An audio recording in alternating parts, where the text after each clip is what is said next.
So here's the thing. When's the last time you were really, really mad?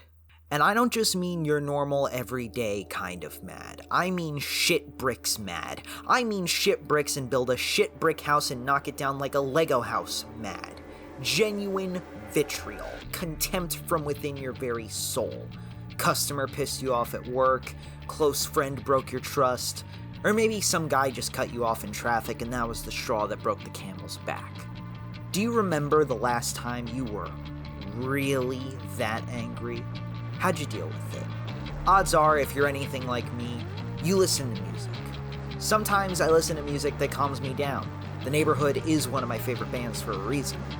But sometimes, when I'm really angry, genuinely pissed off, I need to listen to something that sounds as angry as I am. And there's an escalation in that. I usually start it around Bring Me the Horizon, 3 Days Grace, NF, Eminem, stuff like that. And then sometimes I need more. Five Finger Death Punch, some of the Lil V Mills covers, the real aggressive stuff. And then sometimes I have those days. Those really bad days. Those days where I could eat thunder and shit lightning. Those days when none of that other music can satisfy the deep and profound aggression in my heart. And on those days, there's only one real solution. Throw on some fucking doom music.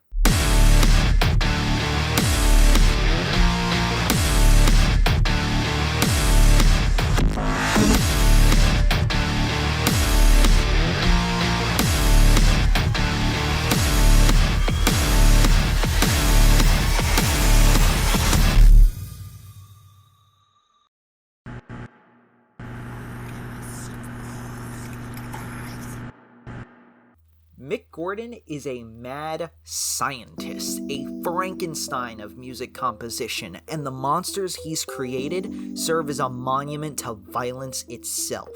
In Mick Gordon's talk at GDC 2017, he mentioned how he was inspired by the narrative and concept art of Doom, the idea that an evil corporation was mining hell as a renewable energy resource, and how he was fascinated by the idea that everything from your car to your TV to your phone could be powered by the Argent energy. And I think this shows Gordon's greatest strength as a composer. The idea that Mick Gordon, for these two games, truly understood how to draw power from hell. The sense of a demonic presence is baked into the fabric of the soundtracks of Doom 2016 and Doom Eternal. And today, I want to look at how Mick Gordon manifested this sense of both incredible aggression and haunting demonic power across both of these games. And I want to look at each game's soundtrack from a technical and emotional level to examine just how Mick Gordon draws power from hell. Doom 2016 is a godsend. The sequel we didn't think we would ever get, the reboot we needed, and the Doom game we deserved. And the soundtrack has become iconic in its own right. I don't think I'll ever see another video game score produce an entire subgenre in my lifetime. Yes, that's real. Doom 2016 and Eternal inspired the subgenre of Argent Metal, which might be the wildest thing I've ever seen happen with a video game. I think we all know the story by now. Mick Gordon is issued a brief for the Doom soundtrack that goes something like this. Make instantly beloved music that nobody has ever heard before that fits the game perfectly. Don't use guitars, do use synths. And after some tinkering and some convincing on the guitar side of it, Gordon creates a masterwork. One thing that's always stuck out to me is the inspiration for the principal instrument of Doom. To make a long story short, Gordon took inspiration from the audio engineering masterpiece that is David Bowie's Heroes, and converted that into a system that took input from a series of subs Gordon put together, and dynamically created interesting and appropriate musical bits to make the soundtrack sound more dynamic, interesting, technological. It sounds industrial, like a broken machine or a glitched out computer, but the fact that this wild array of pedals and distortion is altering it dynamically means it feels alive, often like a monster waiting to strike, or when it gets at its most intense, like a dog at the end of its chain. But this alone could not be the Doom sound. There really is nothing in this world quite like an electric guitar, but that comes with problems. Rock and metal had become a bit of a joke in the gaming world, but synonymous with Doom as a franchise. So Gordon found ways to integrate the sound, mesh it together with this beast he'd created. Playing it filtered through a tape deck is one thing. Interpolating it with the chainsaw sound from the original Doom is quite another. And I think anyone with the balls to play a 9-string guitar deserves to be recognized for that alone. Flesh and Metal, Hellwalker, Harbinger, many other tracks deserve recognition for how they incorporate guitars, but this is the technology, integration, grafting the gun into the demon's arm. Sometimes, you just need a big fucking gun.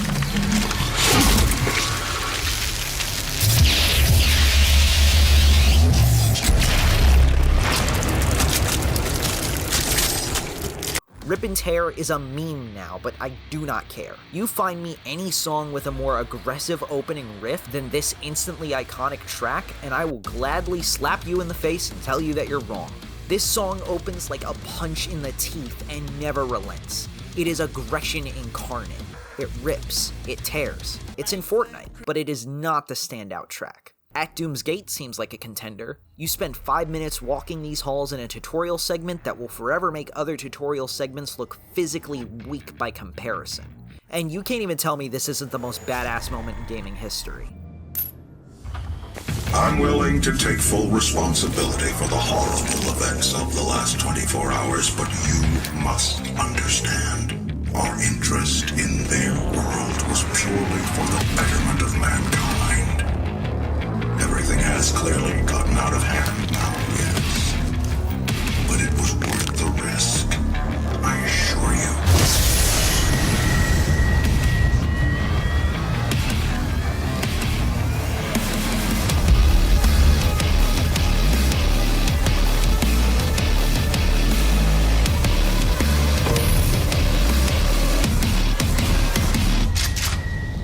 A modern take on E1M1, a song that forever defined a franchise. This is like trying to make a Sonic song that's as universally associated with the franchise as Green Hill Zone is. And Mick Gordon delivered, but it's not the standout track. BFG Division is also a joke, a punchline, when the Doom music kicks in and all that. But the mockery comes from a place of flattery. This song, on its own, is a masterpiece. The intro, a full display of the power of Gordon's array, the Doom instrument firing on all cylinders. The build-up, using the guitar like a revving chainsaw, anticipation, tension. The beat drop, the explosion.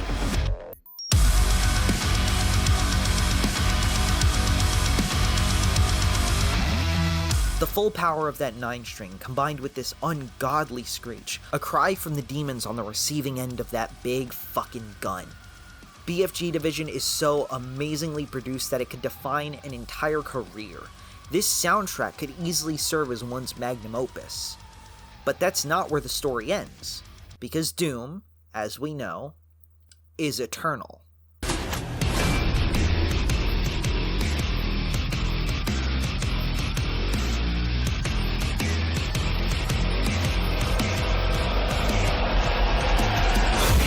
And I can distill this whole video's ethos into one story about the soundtrack of Doom Eternal, the heavy metal choir. Mick Gordon decided that the best way to expand on the Doom sound was to assemble a choir of 20 metal vocalists from all different types of metal bands, half female, half male, and record some of the most badass chanting you'll ever hear. Some chants are in another language, a fictitious demon tongue, and reference the Slayer's origins. And some... well, this is my favorite ending to any Doom song. It's aggressive, it's impactful, it's everything Doom is. The Hell Choir, the voice of all hell screaming in fear of you, and all humanity cheering you on. Rip and tear. This alone shows the marriage of what Gordon and id were trying to do with this game. Make a soundtrack that was truly powered by hell, and make a game that felt like a true heavy metal experience. These chants also work from a purely musical standpoint, adding to the syncopated rhythm of the music and supplying the short bursts of energy that keep you moving in combat. Perfect example. Here's a video of Mick playing the main riff from Super Gore Nest. You listen to this and tell me there's a god.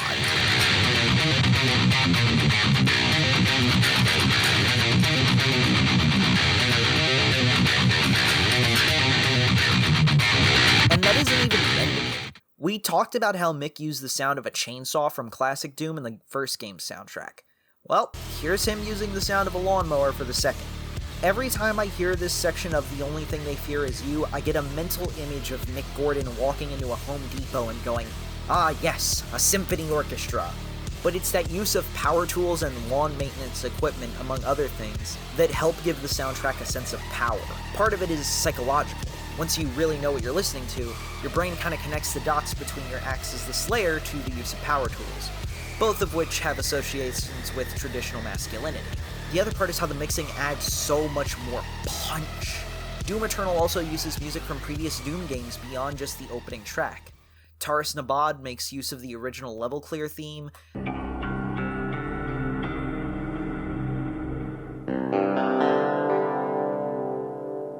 The main menu's iconic whistle is pulled directly from Opening to Hell from Doom 2.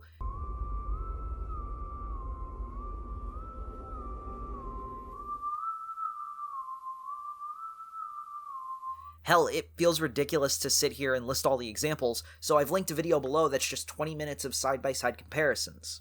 Doom Eternal's soundtrack is nothing short of a masterpiece, and I so desperately wish that it existed as a true soundtrack.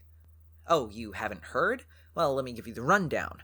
According to Gordon, he got fucked over. According to Marty Stratton, the executive producer on Doom Eternal, he gave Gordon all the time in the world. Both sides agree on one thing. The Doom Eternal soundtrack we got contains 59 tracks. Only 12 had Gordon's mixing and editing, meaning we will likely never hear Eternal's soundtrack as Gordon intended it, and also meaning that Gordon and id have parted ways. Gordon still found work, composing for games like Atomic Heart and working on an album with Bring Me the Horizon, but in all likelihood, we will never get another Mick Gordon composition as perfect as what he did for Doom, and that makes me angry. Really angry.